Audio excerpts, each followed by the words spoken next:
Oi gente, tudo bem? Meu nome é Saulo e hoje eu vou falar um pouco sobre barulhos estranhos na respiração do jabuti, que também é conhecido como respiração ruidosa, que está ligada a uma obstrução que afeta as narinas, ligada à comida do jabuti.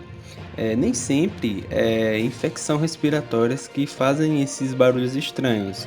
E é muito comum o caso do jabuti-piranga que se alimenta parcialmente de frutas e outros vegetais, pois pedaços de frutas moles podem ficar presos nas suas narinas que se alimentam. E é provável que esses pedaços sequem e fiquem por ali. Às vezes, o acesso de material estranho à cavidade nasal também pode ser uma causa, embora seja incomum.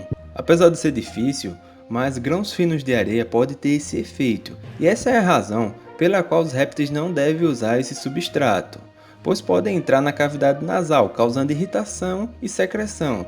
Isso, por sua vez, pode desencadear em uma infecção. Sempre é bom verificar o animal para ver se está fazendo algum ruído estranho ao respirar, se soa como um apito ou algo do tipo.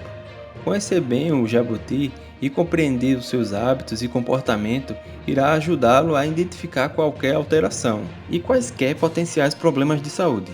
Isso é um pouco sobre a respiração ruidosa, que nem sempre é infecção respiratória, mas que deve ter nossa atenção e acompanhamento de um profissional da área. Curta e se inscreva para fortalecer o canal. Dicas e sugestões deixe nos comentários para novos vídeos. Espero que tenham gostado e até mais!